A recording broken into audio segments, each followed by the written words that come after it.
Walk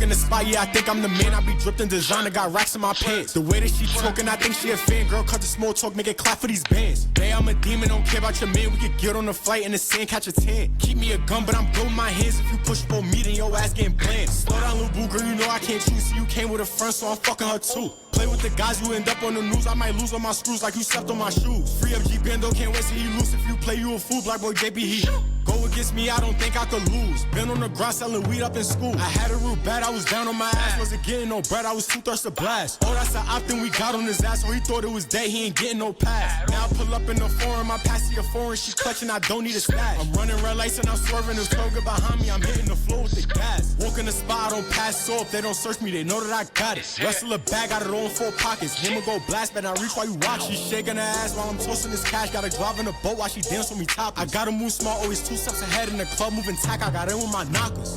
Better luck playing the lotto, you push for me, put like 2 to his chest like he rude. She asked if I love her, I told her don't know what that mean, but we vibing cause you a little cute. She moving her hips as she flashing the smile right at me, turn around, let me slap on that booty. Walk in the spot with the gang, acting foolish. Leave it the gang, we gon' make it a movie. Walk in the spot, yeah, I think I'm the man. I be dripped in designer, got racks in my pants. The way that she talking, I think she a fan. Girl, cut the small talk, make it clap for these bands. Babe, I'm a demon, don't care about your man. We can get on the flight in the sand, catch a tan. Keep me a gun, but I'm good with my hands. If you push for me, then your ass getting banned.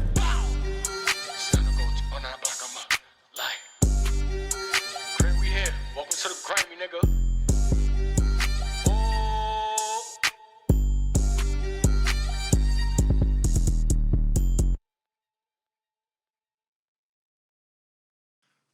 Yep. What's up, everybody? Welcome to another episode of Let's Talk About It. I'm your host, Twist Johnson. So grab your drinks and your substance, or stay sober-minded, if you will.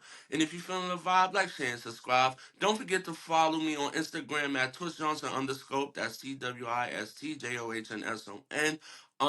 You can also follow the show Clips on Facebook. Let's Talk About It, and Instagram. Let's_talk 2025. Today I know you see we got this handsome gentleman in the corner, but before we even get with him, let's do the current events that nobody asked for. Today we're gonna talk about this book. This book is on sale for relationships outside. Yes. This book is called Redeeming Relationships. It's how to resolve 10 common conflicts and you can land reduced of the frequencies. Yes. This book was published by Marty Trammell, PhD, and Rich Rollins, men. So you can find this book at Amazon, or you can find it inside of Barnes and Nobles. It's a great book. I've had the pleasure of taking a stab at it, just reading the back, read like the first 2 or 3 chapters. It's not going to work for everybody, but it's going to work for somebody. And it takes a dive into relationships, into like the more religious side, and how you can tie into God in your relationships. So, ladies and gentlemen, again, if you can see it, I'm sorry. You can see it right there. It's Redeeming Relationships. With that being said, we're going to introduce our boy, Master of Ceremonies today. This is an opportunity, nostalgic moment for me. So, introduce yourself, say your name, where you're from, give your handle if you will, and then we'll do the pour on pour up and start the show. Hey, what's going on, guys? Stage name is Clipsmoke. Gabriel. Knew Tyreek for a very long time. We went to high school together, so I love that dude. I grew up in New York, moved to Jersey, and I make beats and films and do all types of media stuff. And I'm proud to be here, bro. Thank you for having me. Yes, if you want to get at me on Instagram, you could. It's a CLIPSM0K3. So, yeah, that's it. It's all good. I mean, like he said, I did shoot a solo episode just promoting the docu-series, just like basically like in a short small segment. But I also was just talking about our relationship growing up in Manhattan and Harlem, going to high school together, Brandeis, and just talking Dope about stuff. like, what it was to be young in the early 90s, late 90s, early 2000s. So now that we got you here, we could talk about some stuff in the beginning days, and then we're gonna transition. Like I told you guys before, the documentary is called Wonderdreams, and it's produced by Clipsmoke and Yes, sir. UPC Films. And Yes.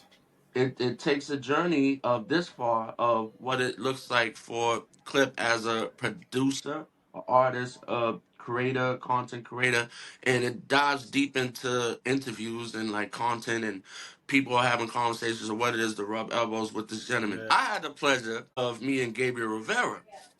Now, Gabriel Rivera, Clip Smoke, they are the same person, one and the same, but they definitely have two different entities. So let's get into Wow. Gabriel Rivera. Let's get into him first. Sure. Who is this gentleman? And at a young age, you started creating content, and this is way before the content that we know of what it is today in the internet. This is before we really had like the internet to have it so broad. You were able to put young gentlemen, including yourself, just with a camera on a global scale using the baby internet.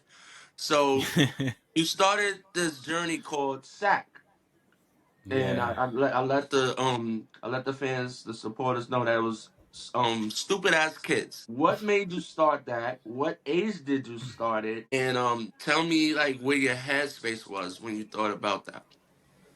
Well, first and foremost, I gotta say the question is such a fire question, bro. Like, thank you for giving me the opportunity to answer these type of things. So, I've always had access to cameras since I was little. You know what I'm saying? Like, my dad didn't really let me do shit, but he did let me have and use his gadgets all the time, just because I probably would leave him alone when I would use them.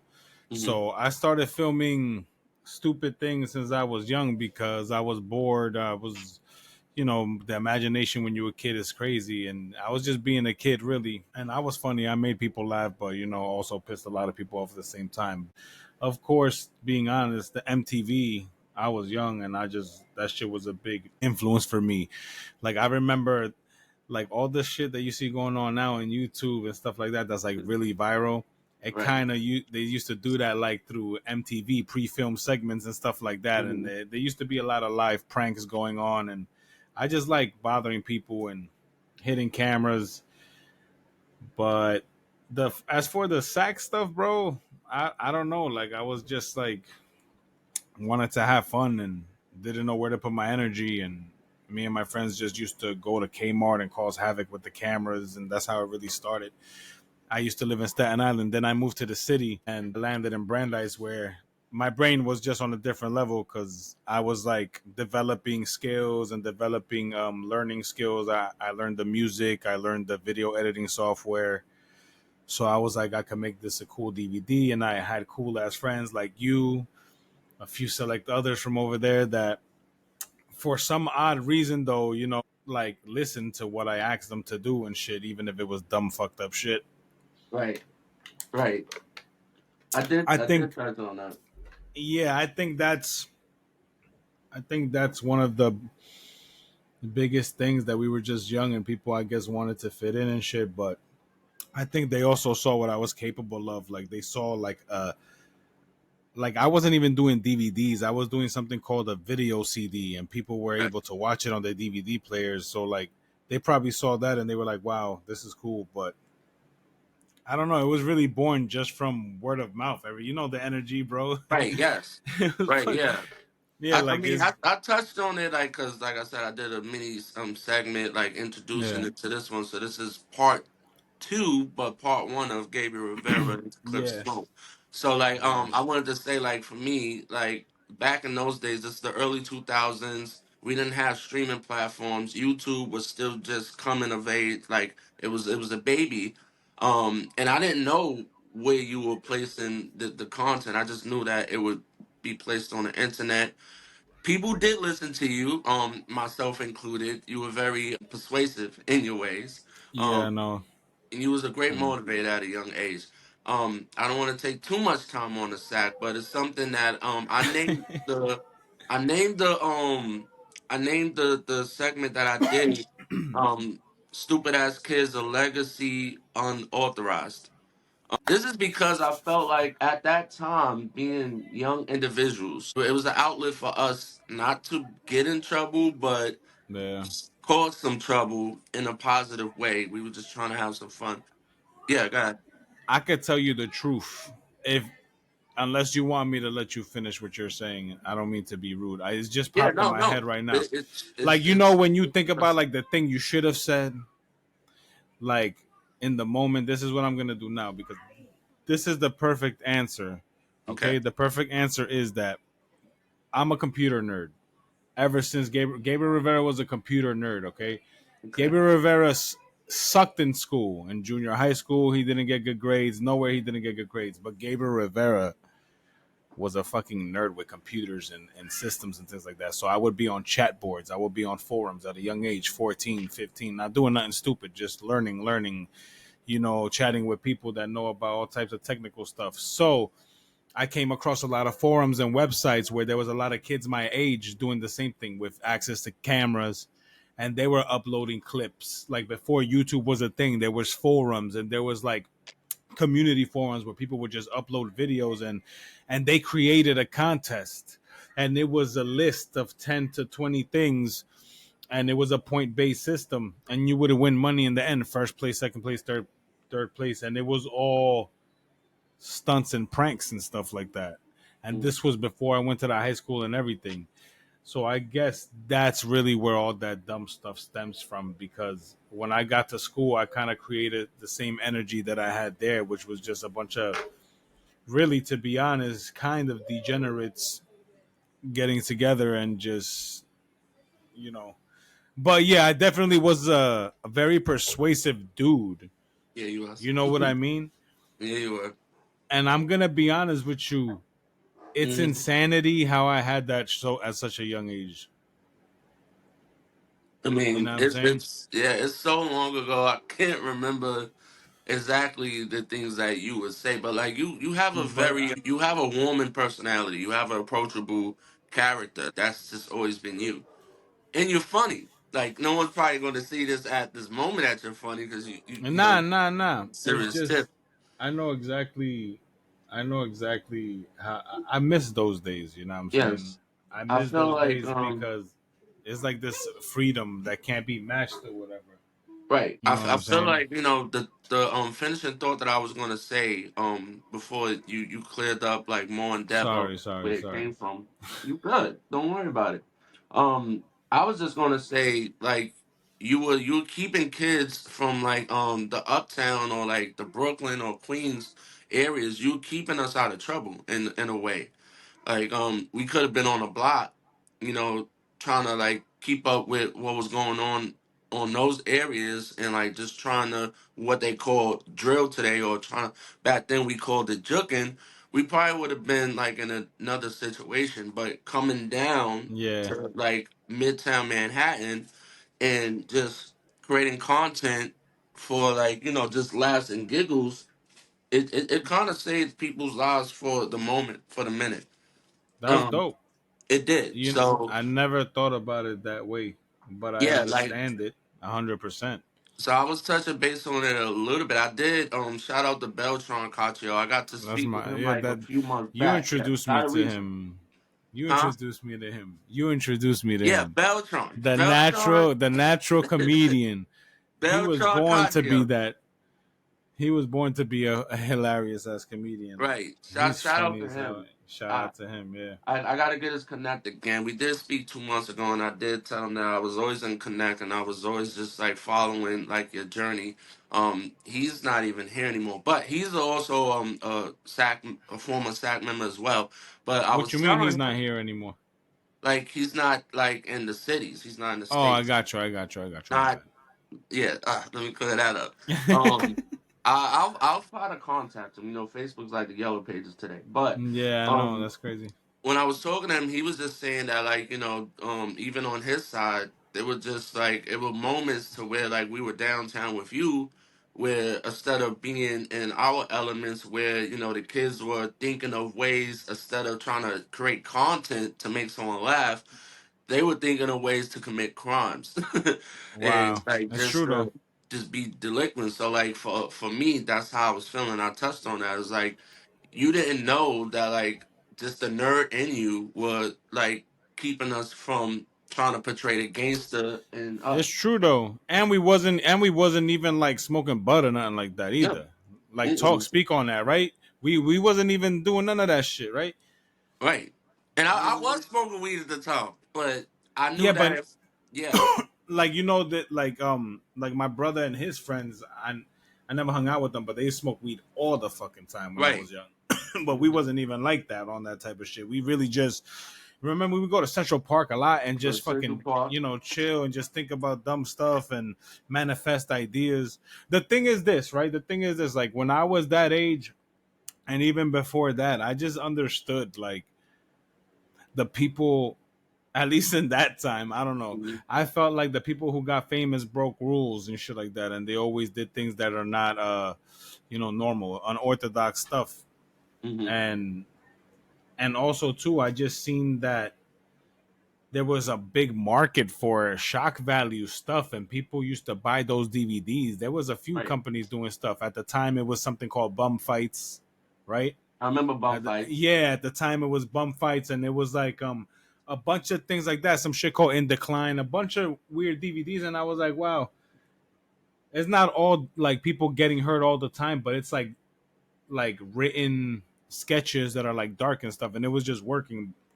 But yeah, bro, we wasn't troublemakers. We No. maybe did things to piss teachers off and shit like that, but that's a whole nother story. Cause, Right. yo, we had the support of the school though, didn't I we? touched on that Didn't too. I SAC wanted you have to the get into support that. of the school Yes. though? Yes, Like because I wasn't a cool dude. I said, Yeah. like I was talking about, I was like, let when Clipsmoke comes up, I'm gonna let him touch on it so you don't feel like I'm overselling it and then it's undersold. Is that like Nah, it was I insane. was I had a different popularity until I became a SAC member, and then it brought a different popularity to where teachers were I don't like kind of believe that like shit. like bumping like, and it was great. Like No, I the was like, teachers. Some of what the was your teachers were in experience? on it. Right, like the teachers were in on it, like the Nah, I don't like know. even It's lunch just people. Like I was getting extra it's. lunch, pretty good.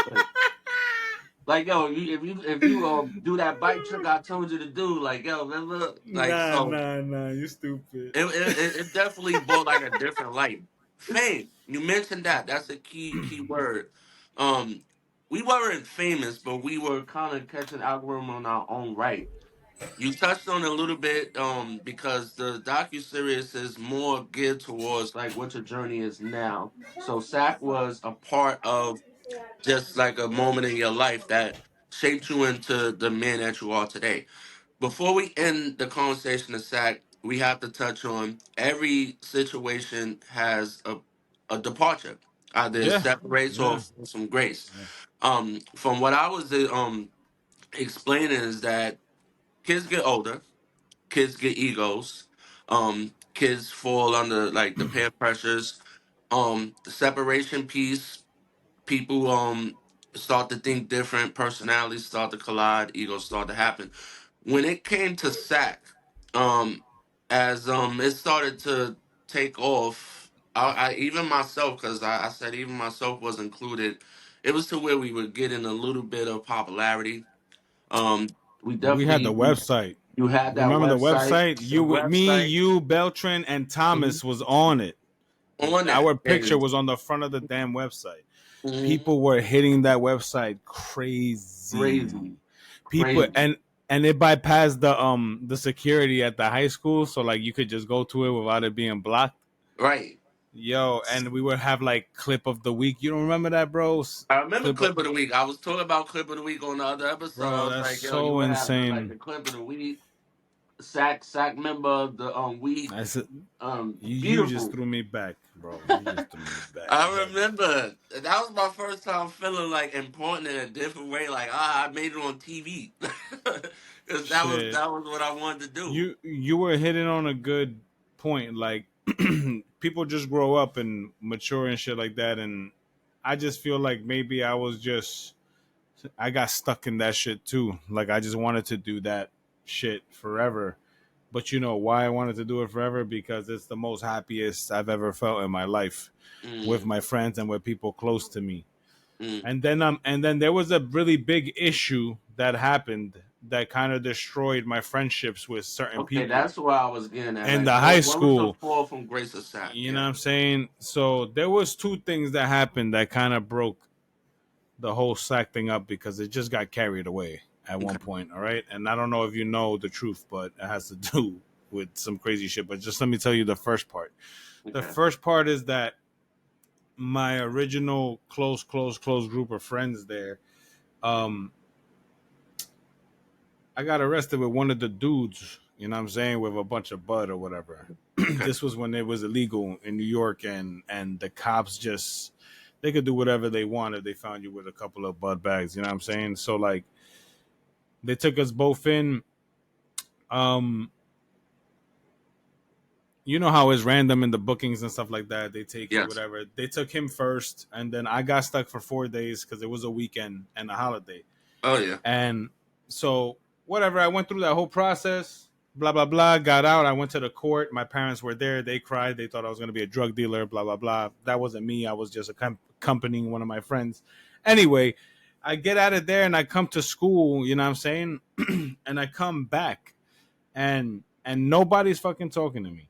Everybody's acting weird as hell, including my close friend Mike. I won't say his last name. Like my closest friend Mike. I won't say his last name, and everybody who was really in my tight circle, pause, like Mike, maybe Eric, you know what I'm saying, and Ben. Remember Ben?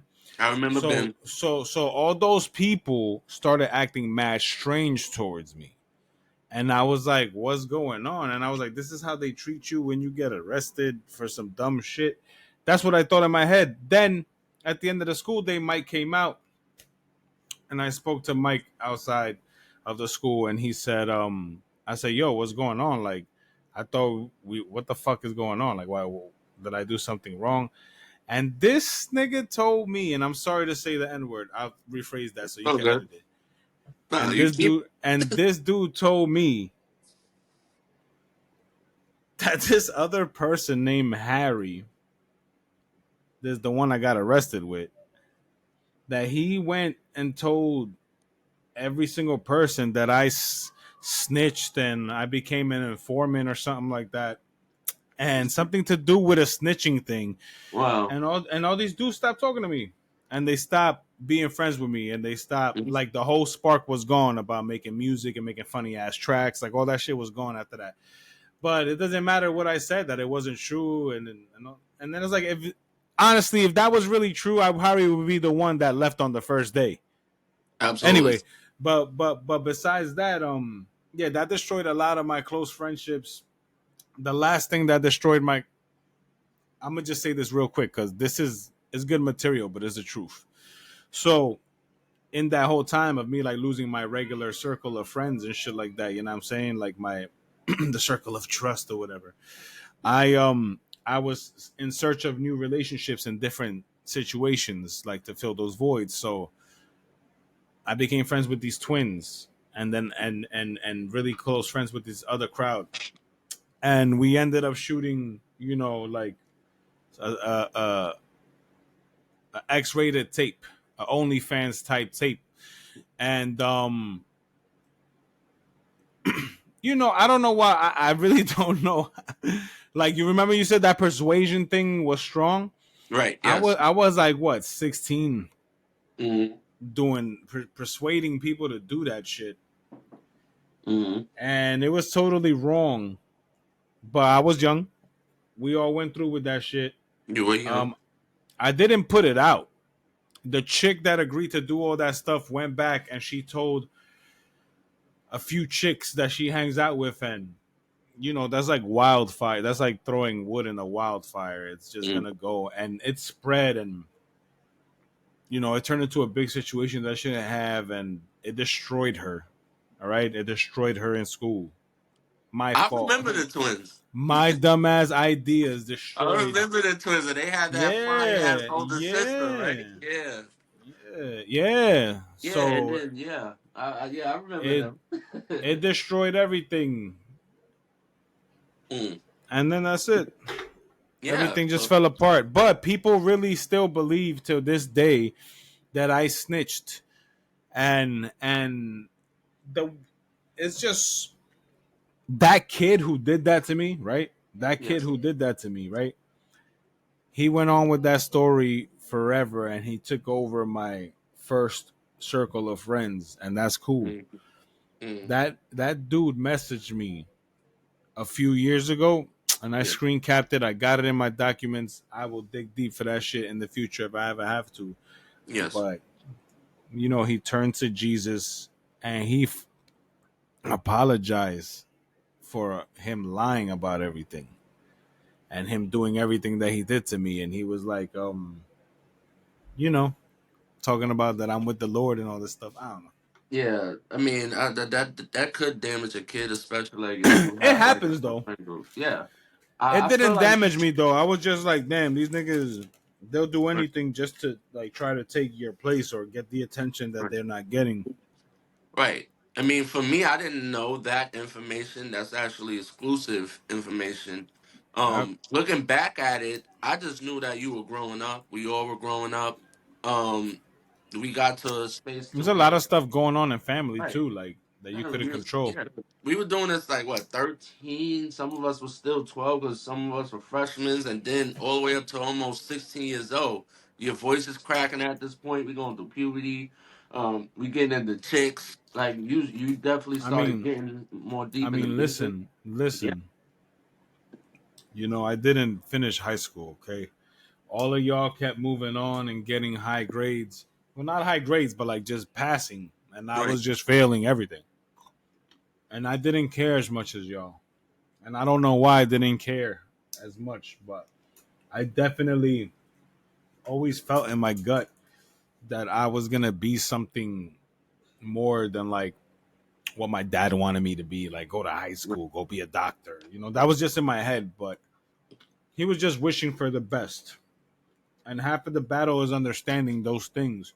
But there's Mm, also ways to talk, you know what I'm saying, and express those feelings. But I just always wanted to be a star. My faith in myself was unmatchable. I don't know how to ever tap into that type of energy that I had where I just felt like I was fucking unstoppable and I was gonna be something, and no matter what, I'm gonna keep doing it. I'm gonna keep doing it. I'm gonna keep doing it. I'm gonna keep learning. I'm gonna keep, filling my brain up with all this knowledge of things. And I got really good at what I did. The beats got way better, mhm. but it was a passion. Like I wouldn't go to school. I would wake up every day and go to the basement in the studio and just be there Right. all day creating. It was whack at the beginning, but then it got better and better. I sold my first beat when I was 16 for $500. Imagine you 16 or 15 and you got $500 back in the day. That bought you a lot of shit. But you felt like a millionaire. I was like You know five what I hundred dollars. did? That was 5,000.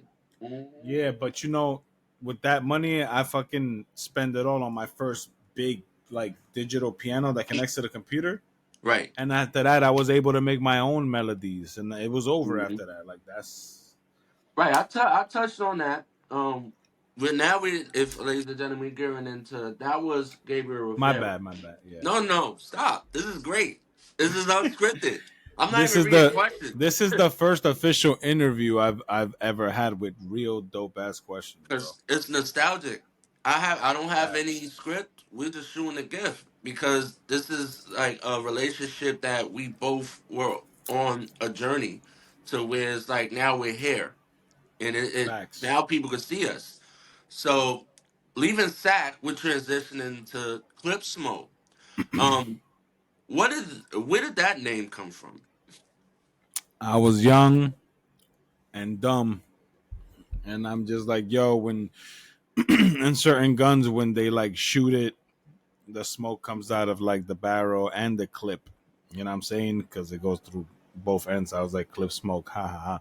Everybody thinks it's about weed, but I never smoked weed till I was like 18 or 17. Hmm. I didn't know what the. I was like, all right, Clips. I'm like, this is different because I never knew you to have a stage name. Yo, my And names before that was trash, bro. right, I mean, They were mine's too. trash. Think of T bits. T Bits. Yo, I T remember bits. that. Like T who did it? Bits. Like it was a laughing stock. I had to change it over and over, and then like I Nah, but finally learned a twist. people be having the flow. You had the flow. and Oh you yeah. had the song ideas and all that stuff. Speaking of that, So like now that we know the clip song spot, we were jumping into the transition of music. I remember going into the basement and you had equipment. You had an actual own room just build up your homemade the booth, booth, the equipment, and like yo, everyone could just go down there and chill and make yep, magic. Like I told everyone, you yep. actually produced my first mixtape I along with remember. T Hooks, who's a beat maker today now himself, and we were down there just working. And I actually got to play that mixtape in a party. At that Wow. time, like I felt like I I was a remember shit. that shit. Like, Nah, but that's oh just yeah, fire. it was. And, Yeah, it showed in the shit you were saying too. You was mhm. like, yo, you had. It was exciting doing that And shit. at that moment, I only knew you as like a beat maker, a content creator. But then you hopped on a song with me, and it wasn't until then I actually realized that you're actually an artist as well. And Wow. you spit fire, fire. Like and not even just that is this now I'm starting to meet this is why I start like transitioning from meeting SAC members and high schoolers to I'm meeting people who you work with as artists. At that Yeah, time I yeah, believe this is your boy Authentic. yeah. I forget the other Spanish guy's name, but he was pretty cool as well.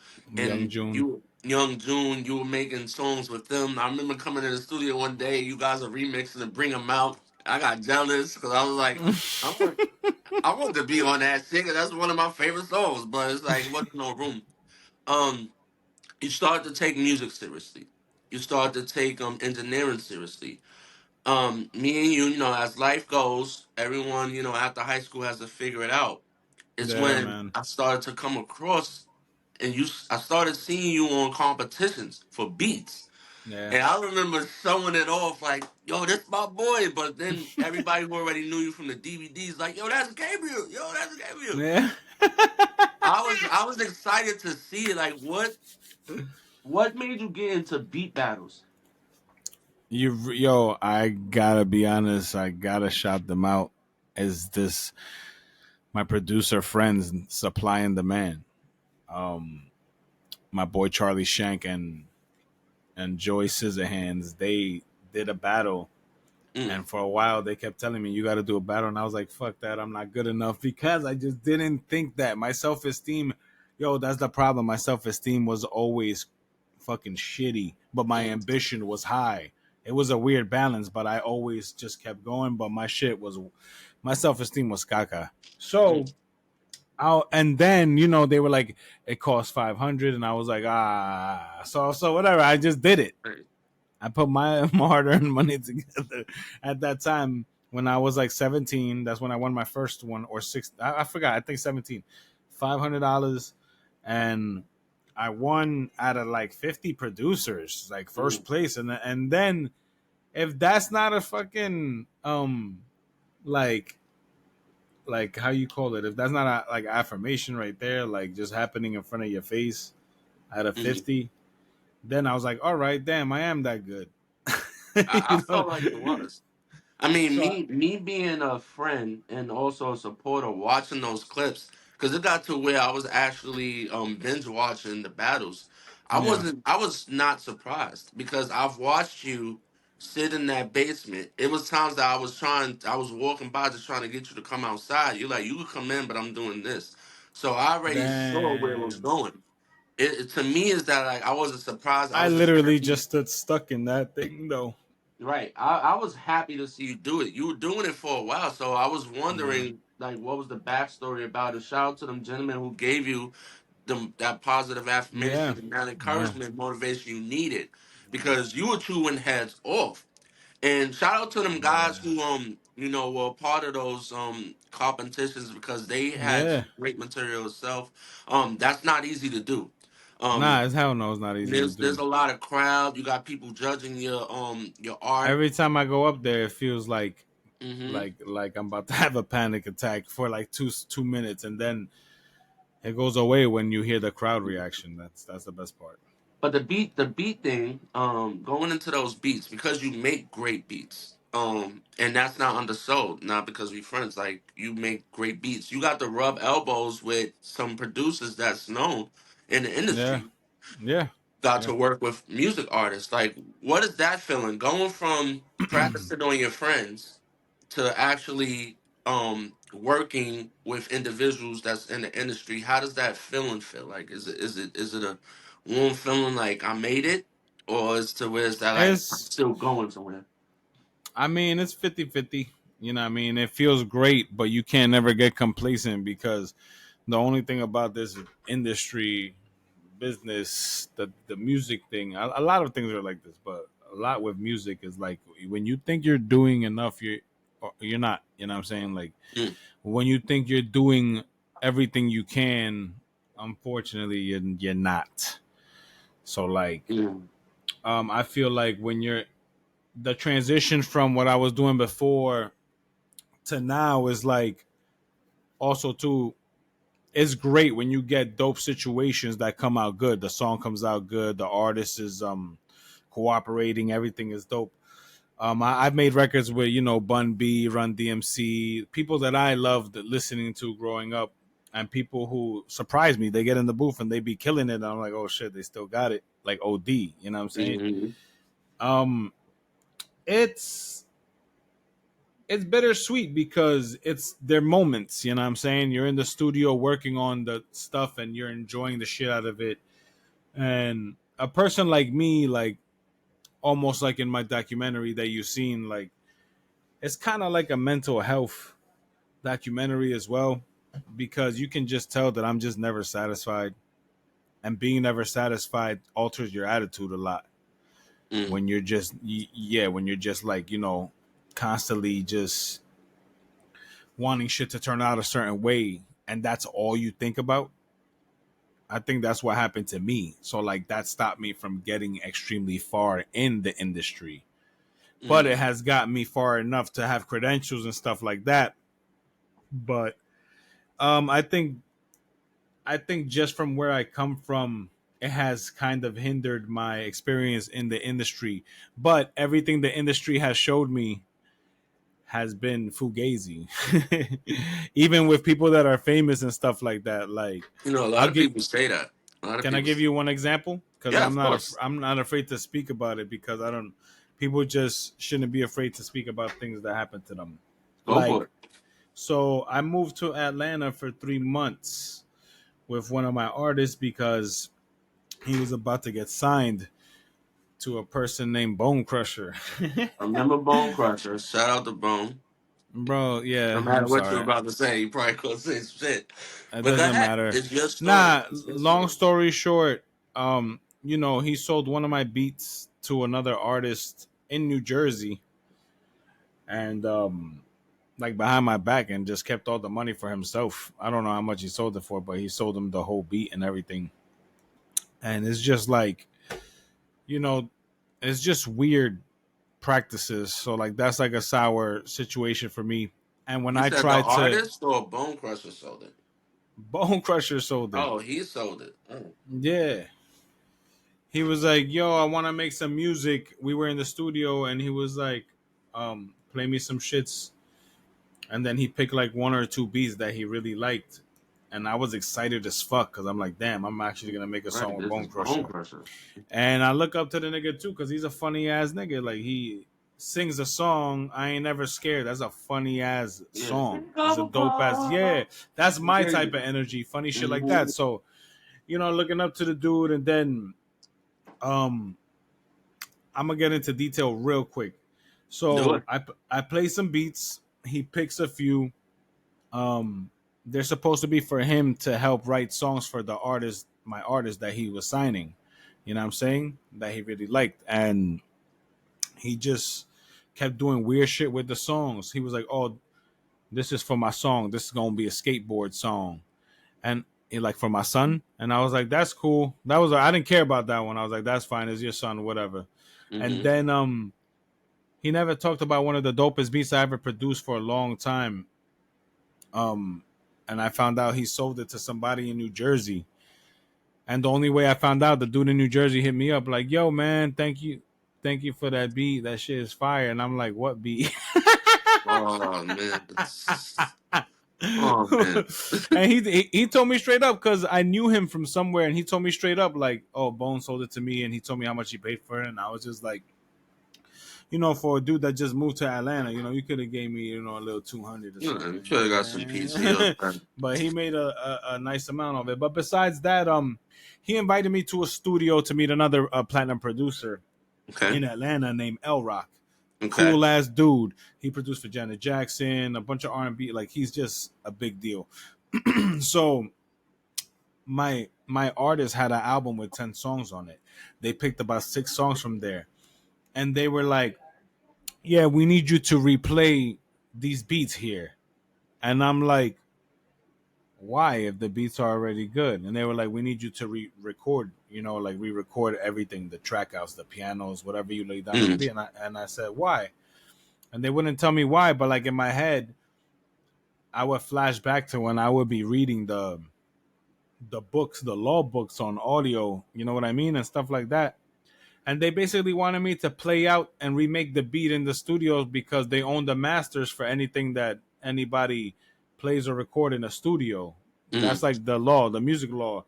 So they was just like quietly trying to just jack me for every single right that I had, thinking that I wouldn't know, what they really wanted to do. And I wasn't with that. So I just left. So that's like an industry example of like shit going left. The first industry example of shit going left, and it'll be the last one, is when I got offered my first deal to sign a contract with a label that was a subsidiary to Universal Records. That means that it's just under it and shit. And it was these 2 dudes that won America's Got Talent. They were 2 violin players. The name was called Nothing But Strings. They overheard me playing some beats in a studio in Brooklyn. They came in all crazy with 2 tuxedos on. And they were like, and they were like, "Yo, man, how much you want for this beat that I was playing? Some pop shit." And I was like, "Give me 500." And they was acting like it was a problem, but then they gave me the money. And then they were like, "We want to talk to you." So we went to this fucking high-rise restaurant in the city. A burger was like $80 or some shit like that. They was like showing off and shit. And then it's like they didn't want me to order any food until I signed it. I still ordered food before I signed it. Right, Give me a fat boy, I burger. needed Yeah, 10 you piece. bugging. Get the fuck out of here. How am I So, supposed to operate with no food in my stomach? so they kept trying to not let me read it. And they kept saying, "You don't have to read it because we're going to alter it to what we agree on today." And I'm like, "But at least let me see what was your intentions." So I just started looking at this shit. And I was young, you know what I mean? Right. And I was a little bit dumb, but I wasn't all the way dumb. So like, they wanted to own 100% of my library. So that means anything that I produced before I even was with them, anything from the beginning of time. Meaning like, even if I wanted to keep 10 beats or 20 beats to the side, depending on how they were trying to annex that, they would have to be like, it's too confusing. Like, you don't own all my shit before I work for you. You should just own everything I'm doing while I'm working for you. Right. But they wanted to do that. Then there was gonna be 2 contracts, a producer contract and an artist contract. And I said I didn't want to sign as an artist. You said you wanted me to sign as a producer. They were like, "Oh well, my wife's gonna be your trainer. She's gonna take you to the gym and all this shit." Like, he had his whole family on the contract to like included in my contract. So he was probably about to get like a huge lump sum, you know what I mean? Like, loan and use, I don't know what the fuck he was trying to do, but I just said no to that. I'm glad you said no to that. Yeah. There's a lot of weird things. Also, too, like just some personalities, bro. Like in the celebrity world too. Like, I produced for Red Cafe Mano. I produced for Juicy J, Project Pat. I produced for a bunch of fucking people that were celebrities at the time. Cassidy, you know what I'm saying? Styles P. People that I love. The thing is, like, there's just a lot of personalities too that you ever sit back and be like, damn, how come I haven't heard this nigga make a song in a long time? And like, if you knew them personally, you would understand. I think we've all felt like that. Like, damn, where he been? I Yeah. definitely do agree, and I feel like if you're in a New York scene, you run into these cats like naturally. Like I've ran into Red Yeah. Cafe in a bar. Like I've ran into Maynard at least Yeah. twice. Like I've seen Cassidy on 125th, even though he's from Philly. Like I seen him on 125th inside the fried chicken spot on 25th. Um, I don't know like working professionally with them, but I know as a fan, like I got to say Nah, what's up as a or fan whatever. is always the best. Mm-hmm. Like that's why there's certain that I think that's one of the things that being trying to be in the industry will ruin for you, just your experience as a fan. Because I look up Like, to every artist I want to work with. I always look up to all of them. You know what mm-hmm. I'm saying? And there's not all of them. There's just certain situations that you're in that you're just like, damn, that's crazy. Yeah, I And mean, it is what it is. Everything is like that. Like shit changes. But I'll tell you this: I'm not I'm not fully satisfied where where like in the industry timeline with myself, but I'm definitely 100% satisfied with where my like intelligence, like how much my intelligence has improved over the time, mhm, especially self worth and like self love and shit like that. Because it's really all in your head and in your heart. You know what I absolutely. mean? So like, I just learning now how to really harness that power. I had to keep doing what I'm doing for the reason why I started doing it in the first place. Why did I start making beats? Because I want to hear them. You know what I'm Mhm. saying? So I make all music for myself before I present it to the world. As long as I think that shit is dope or that shit makes my hair stand up, I know that I got something special. You know what I mean? Mhm. So the beat battles brought the monster out of me. You know what I mean? The beat battles gave me the experience I needed to know what buttons I have to press to make the people react. Mhm. So with that being said, that's one of my strong suits. Beat battle beats, but I got everything, bro. I got all I, types. I know you got everything, and I But touched on that. I'm glad that you cleared that up because, like, my thought process of it, from my perspective, was at a certain time, you lost the ambition of what it was, the fundamentals of doing it because it was fun, and we got yeah, older, and it started to facts. where it's that like it was more business. I remember when the DVDs was about to like you were actually going and about to go into a contract. And it Yeah, was more from this is no longer fun. This is we can actually make compensation. And yeah, then I'm watching you get into the beats, I'm watching you get into the production. And to hear you say that after all that time, it's what I already thought. yeah. You were getting hungry, but now that you got fed, I guess the food that they were giving you was not as tasteful as you thought it would be, Nah, even though you're full. So I say that to clear it up for the audience who don't understand sayings or like just philosophical ways. Is that like it came a point in time that like you wanted more and you yeah, got more, you seen more, but you forgot one thing: you forgot to have fun with it. And now that you're seasoned and you see what it is to be inside of these rooms, you did production, you did directing, you did artistry, you've become a content creator. You have a show right now, you yeah, have your own yeah, platform, and I'm glad to see that you're getting back to the essence. Like, it's me first, then it's for the world next. um I yeah, was man. going to get into it, but it seemed like you cleared it up. As far as why you made the documentary now, it's good for the mental health. But Yeah, man.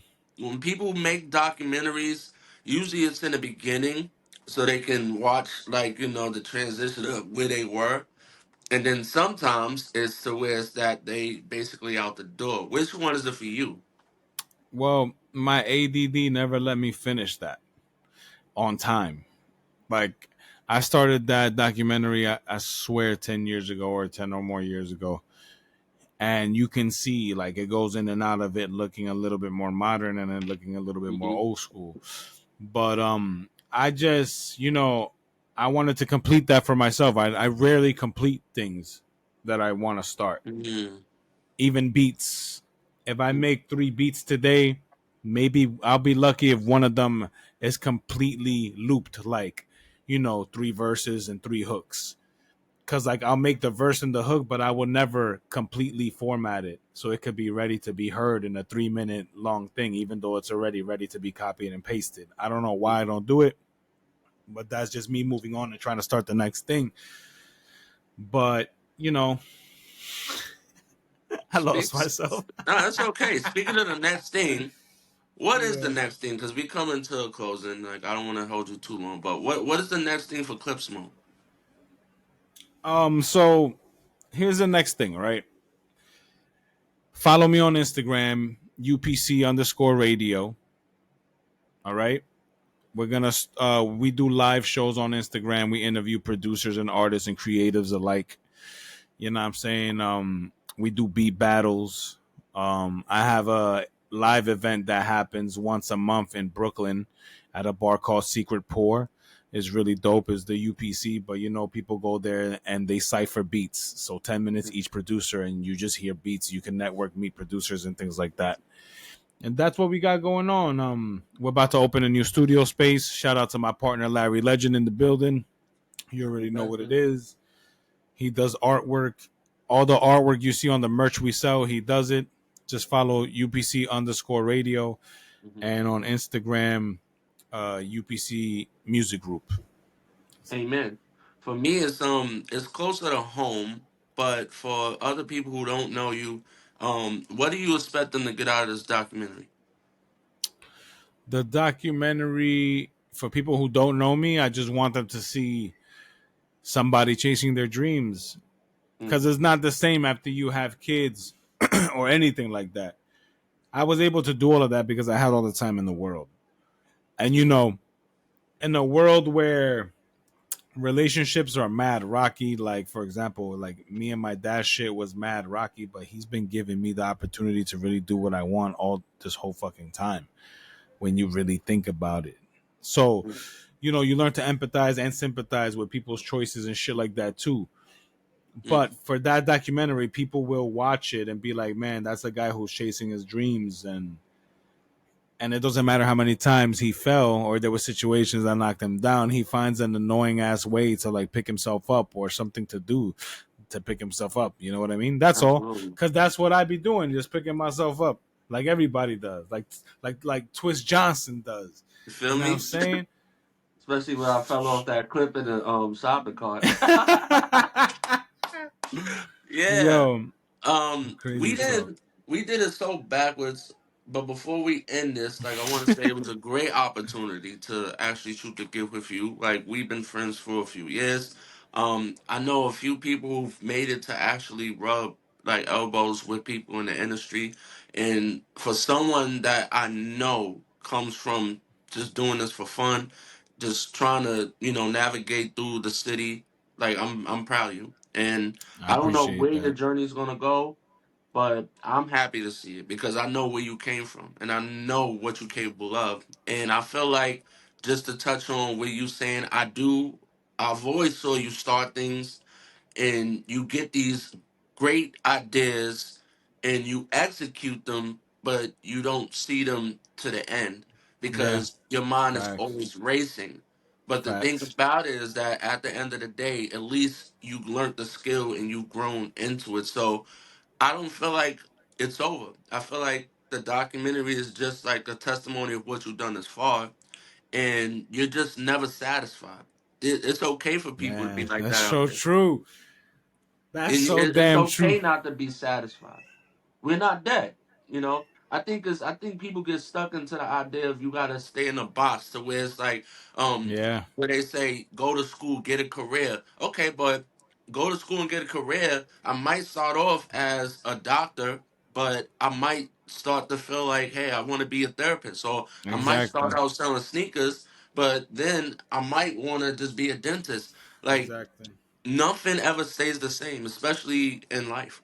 But with a person that's very ambitious as yourself, the sky is always going to be the limit, and it doesn't matter. So, with that being said, we didn't even get to do the pour out, pour up. So, I would love for you to do the pleasure of doing that. This episode Uh, is okay because we did it backwards. I got carried away, but it my was bad. So yeah, who you want to pour out? Who you want to pour up to? Well, I would like to pour out for my partner's dad who recently passed away, Pep. You know what I'm saying? He's having an amazing time in heaven. We know this for sure. He was a comedian. He roasted everybody, and he was a good person. So rest in peace to him. Pour out for him. Pour out. Yeah.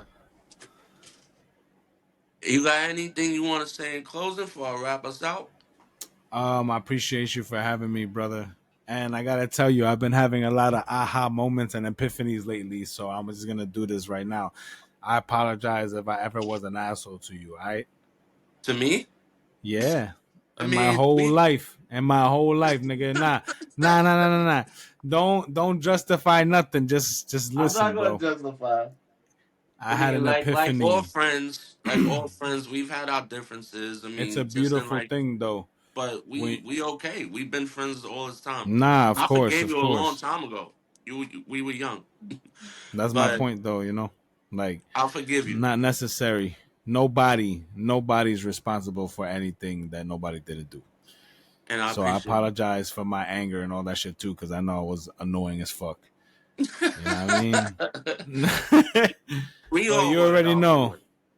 Yeah. But no, on the air, off the air, like if Facts. you wasn't somebody that was a friend of mine, like I wouldn't even entertain it. We all have our own personalities and stuff, but you always been a great, humble dude, and for you to take accountability and acknowledge where you would go wrong and stuff, that's cool. But it's not for you to keep forgiving. Like we Of gotta course. forgive too. So I'm sorry too, because I know I had a lot of ways where it's like I'm short and like I'm closed minded. I could be a dick as well. So we say sorry here on the You air, already but know. nigga, I love You you. And already each their know. own. Love you too, bro. Thank you Um, for having me. yeah, so with that being said, that concludes another episode of Let's Talk About It. You can tune in every Thursday at 8 p.m. Eastern. You find me on Instagram, Twist Johnson underscope. That's TWISTJOHNSON underscope. And with that being said, I'll see y'all when I see ya.